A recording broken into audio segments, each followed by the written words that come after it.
Welcome to my channel Starlight Sci-Fi Stories. Thanks for watching.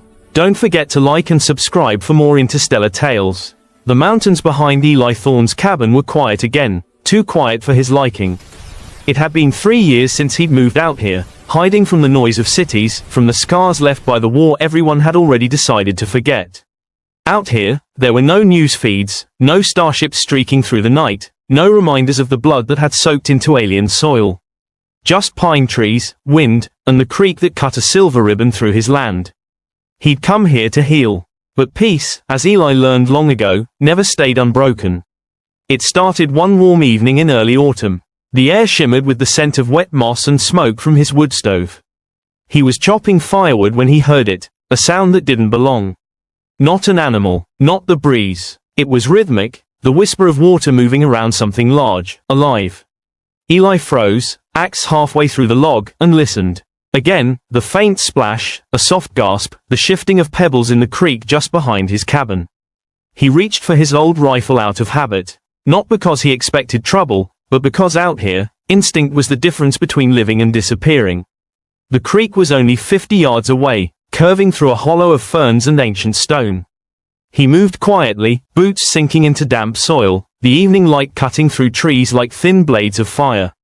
Then he saw her. At first, his brain refused to understand what his eyes were showing him. A woman, no, not exactly, knelt in the shallows, her bare shoulders glinting like liquid metal. Her skin shimmered in hues that shifted with every movement, silver to pale blue to faint rose. Her hair flowed down her back like strands of light itself, and beneath the water her form moved with impossible grace. She was bathing, not hurriedly, not cautiously, but like she belonged there, utterly unafraid.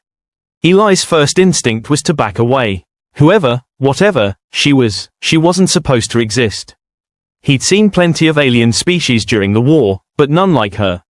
The Lothari, the Seraphim, even the pale-skinned Null weren't this human. His boot snapped a twig. The woman froze. Then she turned, slowly, and for the first time Eli saw her face. It was like staring into starlight. Her features were delicate, sculpted yet unreal, eyes vast and luminous, colored not brown or blue but amethyst with flecks of white swirling in them like galaxies. Her lips parted slightly, and she drew a sharp breath when she saw him. Wait, Eli raised a hand. I didn't mean to. Before he could finish, she moved. Not like a human, faster, fluid, ever. Why motion precise? She stood in one breath, water cascading down her like molten glass, and took a step back, the creek glowing faintly where her feet touched. Her voice, when it came, was soft and melodic. You are human. It wasn't a question. Eli nodded slowly, rifle still lowered. Yeah, I live here. Who, or what, are you? She tilted her head, eyes darting over him like a scanner trying to match a shape to a memory. You are not part of the patrol. Patrol? Her gaze flicked toward the sky, nervous, almost fearful. They will come soon. I did not mean to enter your dwelling's territory. Eli blinked. You fell from the sky. Silence. Then, a hesitant nod. He realized what he was looking at, a crash survivor. Maybe an alien ship downed in the ridge. That would explain the strange lights he'd seen 2 nights ago, that flash of blue fire across the mountains. You're hurt? He asked. Her glowing eyes flicked to her arm. Beneath the sheen of silver skin, something pulsed, faint circuitry, flickering irregularly. Damage. Minor. Atmospheric entry unstable. I sought. Cleansing. The water helps. Eli lowered his rifle. I'm not gonna hurt you. You can stay there, just. Maybe not freeze to death, alright? She blinked slowly. Then, as if his tone reached her more than the words, her expression softened. What is freeze? He laughed, half in disbelief. You'll find out tonight if you don't come inside. For a moment, she studied him like one might study a strange animal. Then she stepped forward, unashamed, her form still half luminous in the fading light. I am not supposed to make contact, she murmured. But I am. Alone. Her voice trembled on the last word, and something in Eli cracked. War or no war, soldier or hermit, he couldn't ignore that tone, the sound of someone stranded. All right, he said. Come on, then. Just don't touch anything that looks like it'll explode. Back inside the cabin, the contrast between worlds was jarring. Eli's place was simple, stone fireplace, old tools, shelves of books and worn equipment. The alien looked out of place against it all, ethereal, draped in one of his blankets like a queen wearing rags.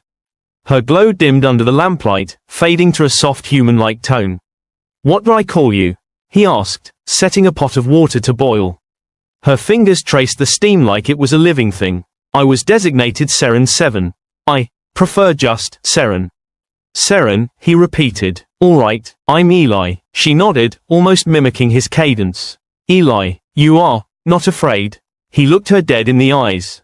"Fear's a luxury I ran out of a long time ago." That seemed to confuse her. "Luxury?" he sighed, sitting across from her. "Something people have when they still got something to lose."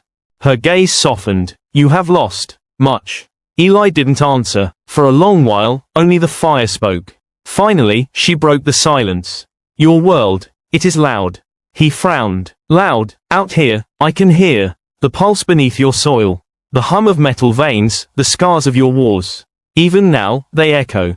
She closed her eyes, wincing faintly. "Your kind burns what it cannot understand." He stared at her, this alien who could read the planet like a book, who saw what humans had done and still spoke with something like sorrow, not judgment. "Yeah," he muttered, "we do that." She looked at him again, her glowing irises catching the firelight. "But you rebuild. Even in ruin, you create warmth." "That is why I came." Eli's eyebrows rose. "You came here on purpose? To see what hope looks like?" That shut him up. Hours passed. They talked, cautiously at first, then more freely. Seren explained that she was a Lothari observer, a kind of synthetic biological hybrid sent to catalogue young civilizations. She'd been orbiting Earth for months when something, a solar flare, maybe, had disabled her ship. The crash destroyed her power core. She was stranded, and you were bathing in my creek because... Her cheeks glowed faintly blue, the alien equivalent of a blush, he guessed. "The water calms my regeneration processes. Also," she hesitated, "it was beautiful." Eli chuckled. "Can't argue with that." He poured her a cup of warm tea, though she didn't seem to know what to do with it. She watched the steam curl from the rim, eyes wide. "It moves like thought," she murmured.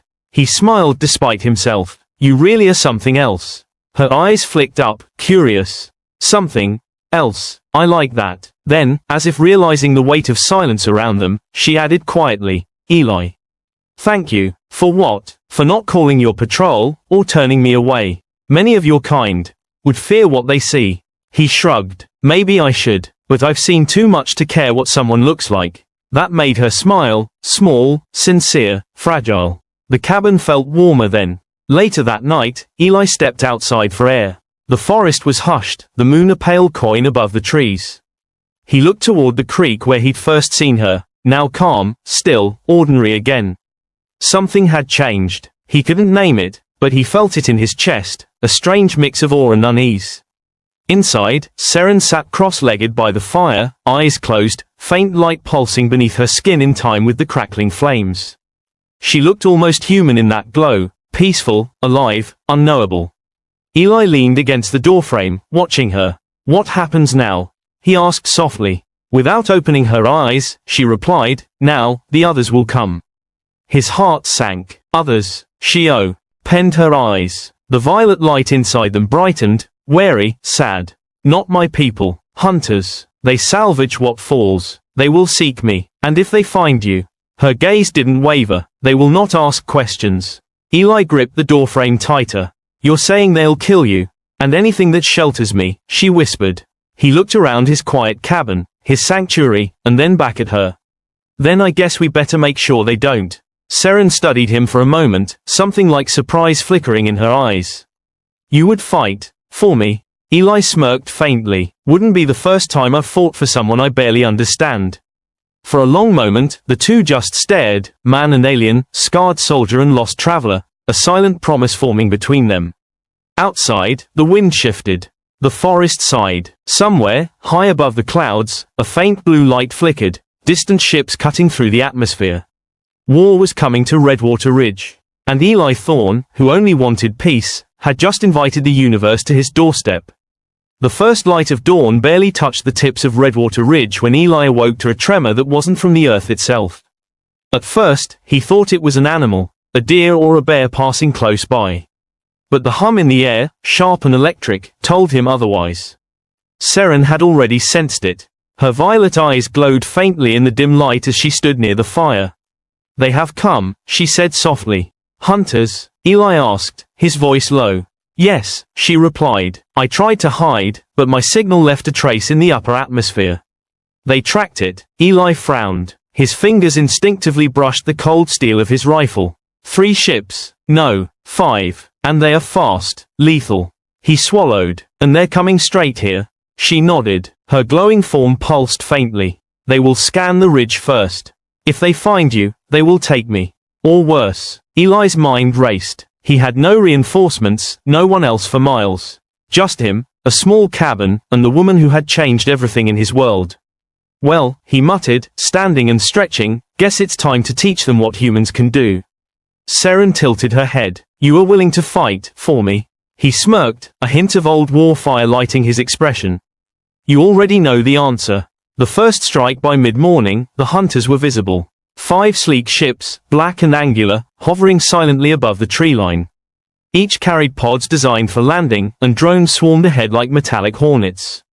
Eli grabbed his plasma rifle, checking the charge. This weapon was old, relic from a conflict decades ago, but it still packed enough punch to punch through reinforced armor. Seren stood beside him, her bioluminescent lines FLI. Curling in anticipation. "You must trust me," she said. "I can create a pulse strong enough to disable their systems, but it will draw attention. If they land, it will be dangerous." "I've trusted worse," Eli muttered. The first pod touched the ground with a soft hiss, and figures emerged. Tall, armored, their mirrored visors hiding faces, their weapons crackling with energy.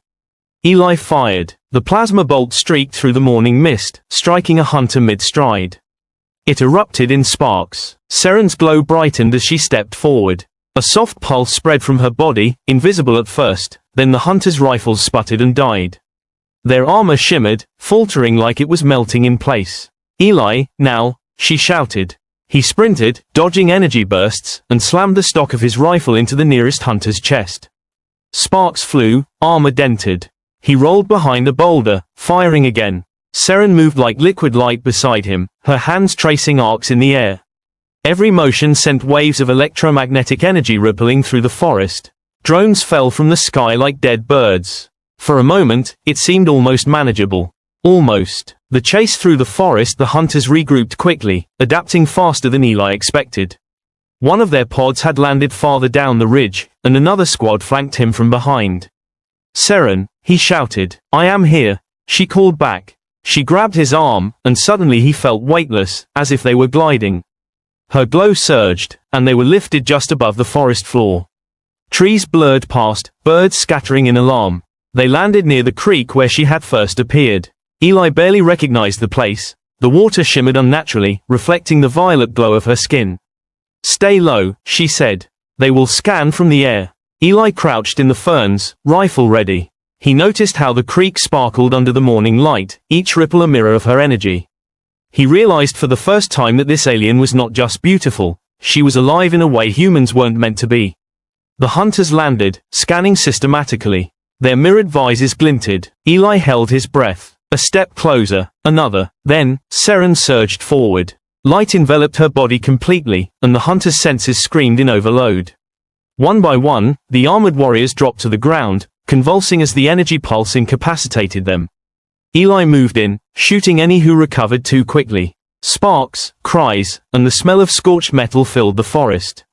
When it was over, 5 hunters lay incapacitated, their ships retreating briefly into the sky. But Seren looked exhausted. Her glow flickered weakly, and Eli put a hand on her shoulder. "You all right?" he asked. She smiled faintly, a mixture of relief and exhaustion. "For now, but they will return." The plan. Eli sat by the fire later, cleaning his rifle. Seren studied the creek, still shimmering faintly with bioluminescent residue. "They'll come back," she said. "Stronger, smarter. We cannot fight them forever with only brute force." He nodded. "Then we need a trap. We need something that will scare him off for good."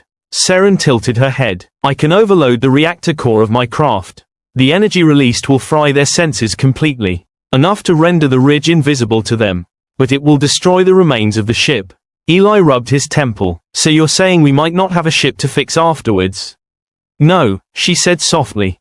but it is better than being captured or destroyed. He grinned faintly, a soldier's grin.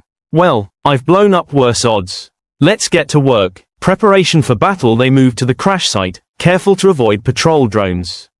The forest was eerily silent, as if the trees themselves held their breath. Seren guided him through tasks he barely understood. She needed crystalline silicon from a nearby outcrop, energy conduits wired into the creek, and a makeshift amplifier built from his cabin's equipment.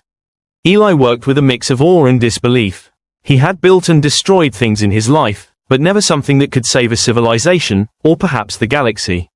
Are you sure this will work? He asked, sweat and grime streaking his face. Seren smiled, faint light dancing across her skin. It must, or we both die. Eli didn't argue. He loaded his rifle, checked his grenades, and set charges around the perimeter. When night fell, the hunters returned, 5 ships, more aggressive this time. The final confrontation. The sky glowed with blue light as the ships descended. Eli crouched, rifle steady. Seren's glow pulsed in the darkness, her bioluminescence illuminating the trees in ghostly violet. They will land near the creek, she whispered. Wait for my signal. Eli nodded. The first pod touched the ground. Hunters poured out, weapons ready. The forest echoed with metallic footsteps. Now, Seren shouted. She struck the ground with one hand, and a wave of energy spread out in all directions. The hunters screamed as their weapons overloaded. Drones exploded mid-air, ships shuddered, and for a moment, the world was pure chaos. Eli fired, precise and controlled, taking down anyone who moved too quickly. The forest became a storm of light and sound, alien energy against human grit. One hunter, taller than the rest, charged towards Seren. Eli ran to intercept, slamming his rifle into the armored figure. Sparks flew. Seren struck again with her pulse, and the hunter collapsed, his systems fried. When the smoke cleared, the ships retreated into RBIT. The forest was silent again, save for the gentle trickle of the creek. Eli sank to the ground, breathing hard. Well, that's done. For now. Seren knelt beside him. You saved me. You saved this place. You are extraordinary, Eli Thorn of Earth. He looked at her, still glowing softly. Maybe, or maybe, we just make a good team. The aftermath. The next morning, the forest seemed almost normal again, though Eli knew nothing would ever be the same. Seren's glow had dimmed, she was recovering, but weak. She touched the creek gently. I can remain here for now. Recharge, regain strength. But the hunters will not give up easily. Eli nodded. Then we stay ready. You're not alone anymore. For the first time in years, he felt hope. Not the hope of surviving war, or hiding from humanity, but the kind that only comes when you meet someone, human or not, who changes your world.